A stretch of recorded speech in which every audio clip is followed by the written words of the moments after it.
টক ঝাল মিষ্টি আমের আচার পছন্দ করে না বোধহয় এমন কেউ নেই। তাই এই কাঁচা আম ফুরিয়ে যেতে যেতে টক ঝাল মিষ্টি আমের আচার বানিয়ে রাখার জন্য এই ভিডিওটি অবশ্যই একবার দেখো। তো এখানে দেখো আমি নিয়েছি বেশ কিছুটা কাঁচা আম, আর এই আমটা আমার কিন্তু মাপা নেই। তো তোমাদের পরিমাণ অনুযায়ী কিন্তু তোমরা আমটা নিয়ে নেবে। তো এই আমটা কিন্তু খুব একটা পাকা নয়, একটু কাঁচা, যেন মাঝখান থেকে চাকা করা যায়। তো দেখো আমটা আমি 4 ফালি করে নিয়েছি। অবশ্যই এই মাঝখানটা খুবই শক্ত, তার জন্য কিন্তু 4 ফালি করেছি। ঠিক আছে, এই রকম পর্যায়ের আমগুলো হলে বেশি কিন্তু টেস্টি হবে। তো আমটা আমি ভালো করে ধুয়ে তারপর দেখো এখন মেলে দিচ্ছি। তো আমি কুলোর উপরে দিয়েছি, তোমরা চাইলে যে কোনো একটা পাত্রের উপরে দিতে পারো। আর আমি এর গায়ে লবণ হলুদ কিছুই মাখাইনি, যেহেতু আমি জলের মধ্যে হলুদ দিয়ে আমটা কেটেছি, সেই জন্য আর এক্সট্রা লবণ হলুদ মাখাইনি। তো এটা এখন আমি 2 থেকে 3 ঘন্টার জন্য দিয়ে দেবো রৌদ্রে। তোমাদের যদি রৌদ্রের ব্যবস্থা না থাকে অবশ্যই কিন্তু ফ্যানের নিচে তোমরা রাখতে পারো। একটা শুকনো কাপড়ে করে ভালো করে মুছে তারপরে কিন্তু ফ্যানের নিচে রাখতে পারো, তাহলে আমটা সারা বছর কিন্তু ভালো থাকবে। এখানে আমি দিয়ে দিলাম সরিষার তেল, আর তেলটা কিন্তু খুব ভালো করে গরম করে নিতে হবে। আর এই টক ঝাল মিষ্টি আমের আচার খাওয়ার জন্য কিন্তু আমরা প্রত্যেকেই কিন্তু আনচান করি, কারণ সবাই চায় একটু ঘরে এই টক ঝাল মিষ্টি আমের আচার পেতে। তো এখানে আমি দিয়েছি 2 শুকনো লঙ্কা, 2 তেজপাতা, আর দিয়েছি 5 ফোড়ন। 5 ফোড়নটা আমি ফ্লেভারের জন্য দিয়েছি, একটা মিষ্টি ফ্লেভার আসলে।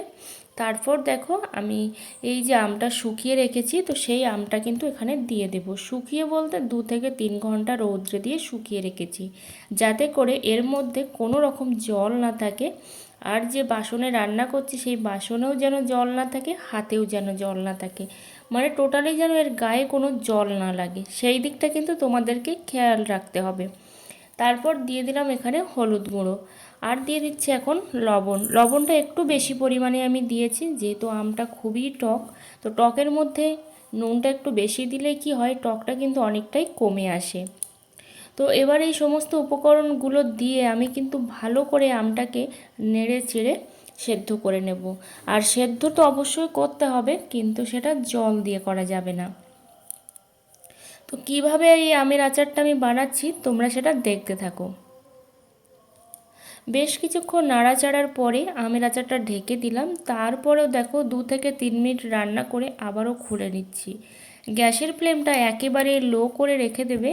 একটা জিনিস খেয়াল রাখবে, যেন পুড়েও না যায়, আবার যেন লেগেও না যায়, সেই দিকটা খেয়াল রাখবে।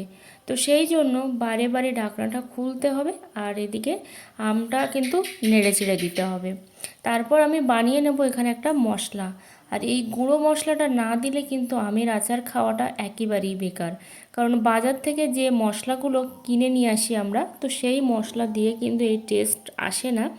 সেই জন্য কিন্তু এখানে গুঁড়ো মশলা করতেই হবে। তো এখানে আমি দিয়েছি মেথি দিয়েছি, আর দিয়েছি জিরে আর ধনে, আর দিয়েছি 4টে শুকনো লঙ্কা, দিয়ে দিলাম মরিচ। তো তারপরে দেখো এখানে আমি আবারও কিন্তু আমটা খুলে আরও একটু নাড়াচাড়া করে নেব। গ্যাসের ফ্লেমটা একেবারে লো রেখেছি, এইভাবেই কিন্তু ঢেকে ঢেকে সেদ্ধ করতে হবে। অনেকটাই সেদ্ধ এসেছে, তারপর এখন দিয়ে দিচ্ছি আমি লঙ্কার গুঁড়ো। তো লঙ্কার গুঁড়োটা যদি প্রথম দিকে দিতাম তাহলে কিন্তু আমটা সেদ্ধ হওয়ার আগেই লেগে যেত, পুড়ে যেত। আর লঙ্কাটা কিন্তু খুবই কম পরিমাণে দিয়েছি, এটা কিন্তু পুরোপুরি অপশনাল। তোমরা যদি মিষ্টি আমের আচার বানাতে চাও তাহলে কিন্তু লঙ্কার গুঁড়ো দেওয়ার কোনো প্রয়োজন নেই। আমি যেহেতু এখানে টক ঝাল মিষ্টি বানাচ্ছি, তার জন্যই কিন্তু এখানে আমি লঙ্কার গুঁড়োটা দিয়ে দিলাম।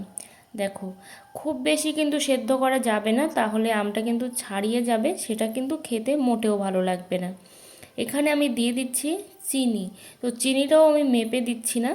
তো চিনিটা কিন্তু তোমরা অবশ্যই কিন্তু তোমাদের আমের টেস্ট অনুযায়ী দিও। যদি বেশি মিষ্টি হয় খুব বেশি চিনি দেওয়ার দরকার নেই, আর যদি মিষ্টি কম হয় মানে আমটা বেশি টক হয় তাহলে মিষ্টিটা তোমরা এখানে বেশি দিতে পারো। তবে একটু পরেও কিন্তু চেক করেও দেওয়া যাবে যে একটু মিষ্টি লাগবে কি লাগবে না। তো দেখো মিষ্টিটা কিন্তু এইভাবেই গলবে, এইভাবে আমি ভালো করে কিন্তু আমের সাথে মিশিয়ে নিচ্ছি। আর যেসব বন্ধুরা আমার চ্যানেলে নতুন অবশ্যই চ্যানেলটা সাবস্ক্রাইব করে পাশে থেকো, অল নোটিফিকেশানটি অন করে দিও নিত্য নতুন ভিডিও পাওয়ার জন্য। আর যারা অলরেডি চ্যানেলটা সাবস্ক্রাইব করেছো সবাইকে জানাই অসংখ্য অসংখ্য ধন্যবাদ। তারপরে দেখো আবারও কিন্তু আমি খুলে নিয়েছি। মাঝে আমি আরও বেশ কয়েকবার এটা খুলে খুলে দেখেছি যেন নিচটা লেগে না যায়, যেহেতু এটা মিষ্টি তো সেই জন্য কিন্তু লেগে না যায়, সেই দিকটা খেয়াল রাখতে হবে। তারপরে দেখো এভাবে নেড়ে চেড়ে আমি কিন্তু নেব। এখনও কিন্তু আমার বেশ কিছুক্ষণ রান্না করতে হবে, তবে গ্যাসের ফ্লেমটা কিন্তু একেবারে লো রাখতে হবে, সেই দিকটা কিন্তু অবশ্যই তোমরা খেয়াল রাখবে, না হলে কিন্তু পুড়ে যাবে। আর সেই পুড়ে গেলে আমের আচার কিন্তু খেতে মোটেও ভালো লাগবে না, তেতো লাগবে। আরও দিয়ে দিলাম আমি 3টে শুকনো লঙ্কা। তো শুকনো লঙ্কাটা দেওয়ার ফলে আমের আচারটা কিন্তু আরও বেশি ভালো থাকবে আর টেস্টিও হবে, আর সাথে দীর্ঘদিন পর্যন্ত কিন্তু ভালো থাকবে। দেখো এখানে কিন্তু চিনিটা গলেই জলটা কিন্তু তৈরি হয়েছে। তো দেখো বেশ কিছু সময় ঢেকে রান্না করে এই পর্যায়ে নিয়ে এসেছি, আরও বেশ কিছুক্ষণ আমি ঢেকে রান্না করে নিচ্ছি। তো অবশ্যই কিন্তু পাশে দাঁড়িয়ে থেকে রান্নাটা করতে হবে, না হলে কিন্তু লেগে যাবে আর নিচ থেকে। তো দেখো আমটাও কিন্তু অনেকটাই ফুলে উঠেছে চিনির সাথে। এবার যে মশলাটা আমি করে রেখেছিলাম, খুব বেশি কিন্তু আমি গুঁড়ো করিনি, এখানে মিডিয়াম একটা গুঁড়ো করেছি। গুঁড়ো করে কিন্তু আমি এর মধ্যে দিয়ে দিচ্ছি। তো অবশ্যই কিন্তু এইভাবে তোমরা অর্ধেকটা মশলা দিয়ে দেবে আর বাকি অর্ধেকটা কিন্তু পরে দিতে হবে। তো এখন যেহেতু মশলাটা এর সঙ্গে ফুটে গেলে বেশি টেস্টি হবে, তো সেই জন্য কিন্তু আমি ঝোলটা এই রকম পর্যায়ে রেখে আমি কিন্তু মশলাটা এর মধ্যে দিয়ে দিয়েছি। দেখো আরও বেশ কিছুক্ষণ কিন্তু রান্না করতে হবে। এবার আমি দিয়ে দেব ভিনিগার।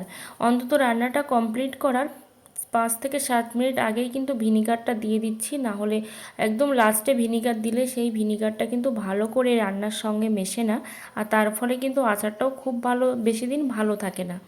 তো সেই জন্য দেখো আরও বেশ কিছুক্ষণ আমি রান্না করে নিলাম। এবার কিন্তু রসটা আরও গাঢ় হয়ে এসেছে, ঠিক আছে। তো এই পর্যায়ে দেখো আমি কিন্তু আরও সেই যে মশলাটা ছিল সেই মশলাটা কিন্তু এবার আমি দিয়ে দিচ্ছি। আর বেশি কিন্তু ফুটাবো না, কারণ এটা কিন্তু আর বেশি ফুটালে তারপর চিট হয়ে যাবে। সেই জন্য কিন্তু অবশ্যই তোমরা বুঝে নেবে যে ঠিক কতটা পরিমাণে রাখতে হবে। দেখো এইভাবে কিন্তু এবার মশলাটা দিয়ে নেড়ে চেড়ে কিন্তু এটা রেখে দেব। আর এইভাবে গরম কড়াইতে রেখে দিলে কি হবে, গরমে কিন্তু আরও সেদ্ধ হয়ে যাবে, আরও কিন্তু ঘন হয়ে যাবে। এই যে দেখো কতটা ঘন হয়ে এসছে। তো এইভাবে কিন্তু গরমের মধ্যে আমি রেখে দেবো, আমি কড়াইতে থেকে নামাবো না, আর অবশ্যই কিন্তু ঢেকে রাখবো, তাহলে আরও ভালো করে সেদ্ধ হবে। এবার দেখো পরের দিন আমি কিন্তু এই আচারটাকে সংরক্ষণ করার জন্য কৌটার মধ্যে রেখে দিচ্ছি। অবশ্যই কাঁচের বয়ামেই রেখে দেবে, তাহলে কিন্তু খুবই ভালো লাগে। আর এইভাবে আমার কাছে কাঁচের বয়াম ছিল না, সেই জন্য কিন্তু আমি প্লাস্টিকে ভরে এইভাবে